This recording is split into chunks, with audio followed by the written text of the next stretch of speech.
Okay, so I guess I didn't take a video of tapping that in. I wanted to, I squeezed the shape back together and that stuff and put it in. I like how it went in. Everything's lined up, the grease fitting there, you can see it.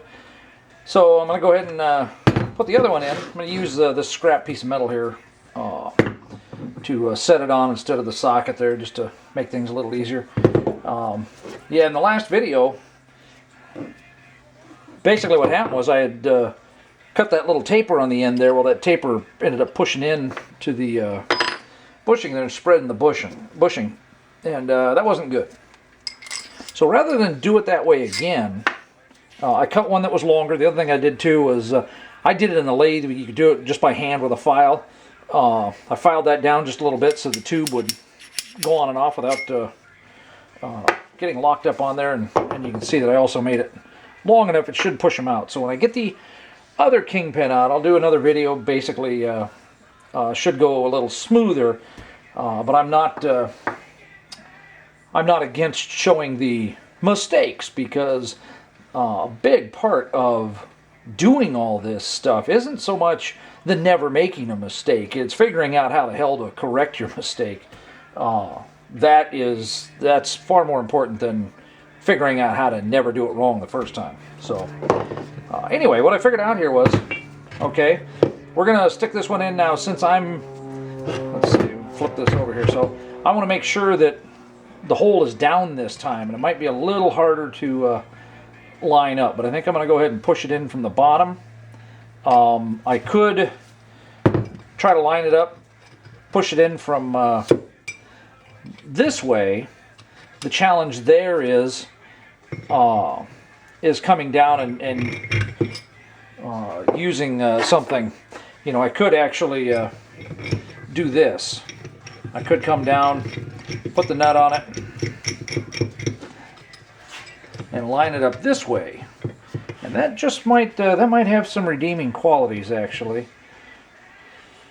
But I don't know that there's any great advantage of that, because you can get a lot more wiggle in here. You can get it off axis a whole lot easier. The other option that I think I'm going to try first here is to get this lined up, and then how I put the other one is I went like this, and then basically you have hardly any wiggle, and it's going to stay on axis really well. And so then I can line this up and make sure that I'm set up for the grease fitting to zert fitting to be there. And let's see if this one goes in nicely.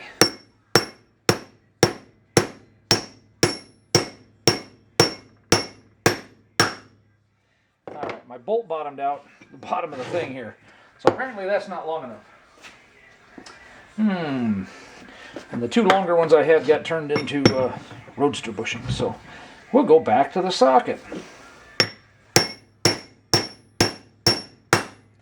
Okay, now if you notice that, and it did a beautiful job there. There's a nice flat surface under that bolt head there, and it did a nice job of not screwing up the bushing.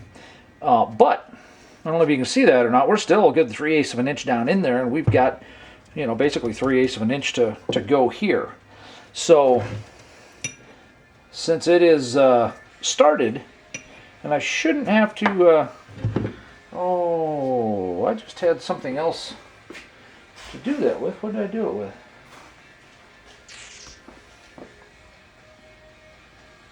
Let me check on something here. No.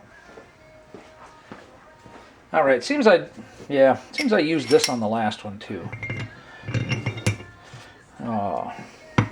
Since I did it, Wayno came over and we chatted for a while, stuff like that. So, trying to get my head back in the game here and remember how the heck I did this. So I'm trying to get that as nice and square on there, as centered on that bushing as I can, since it's not quite the width, the wall thickness I would like to have. So, but it doesn't take a huge, you can see I'm tapping on it good and firm, but I'm not having to just haul off and beat on it. So I'm trying to watch. I've still got almost 1/8 of an inch, not quite.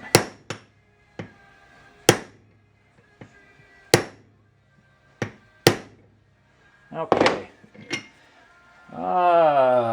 Maybe one more.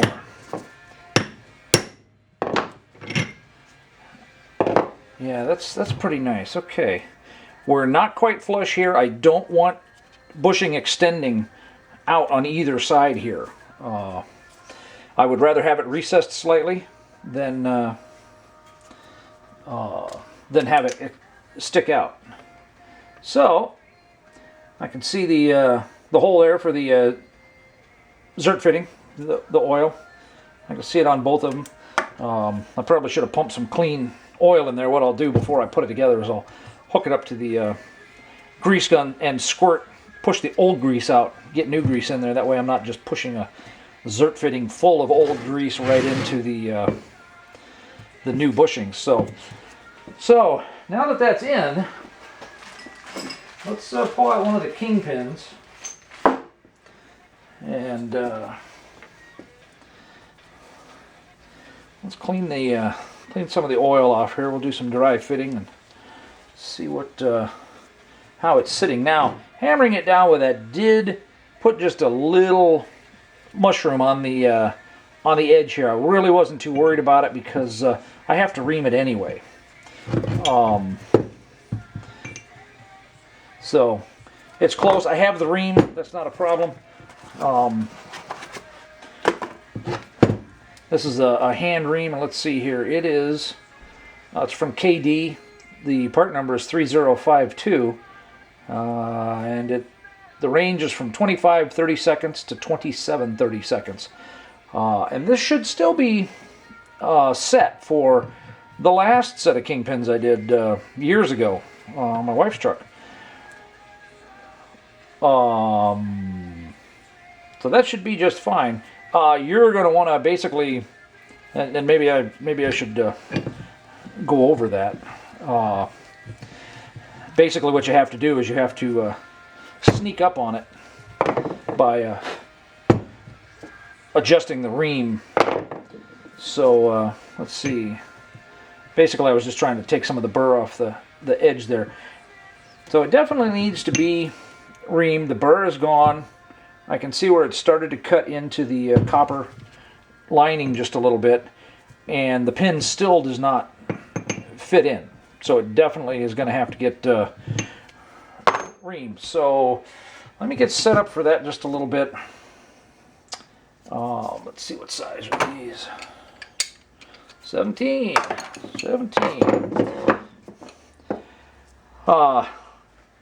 I've got at least 4 spindles to do.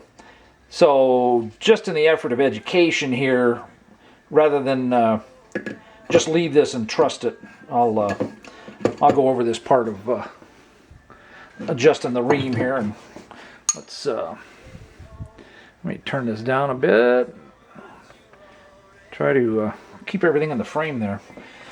Okay, so let's take the ream, we'll loosen it up. They don't have to be extremely tight, because what happens is these are just little knife blades in here, and you don't want to squeeze it so hard that they start to bow too much. So to make it smaller, what it is, you see how deep the grooves are here, if you can. The grooves are very shallow, so that groove is cut at an angle in the side here. So as you move it this way, the ream gets bigger. It pushes the knife blades out as they come up that slope, and when you go back the other way, then they get smaller. So I'm going to run the bottom down there a little bit and run the top back down here. Okay, and that's close enough for now, because basically I just want to see. Okay, see it? It goes in easier, so I definitely made it smaller. Let's make it even a little bit more, a little bit smaller.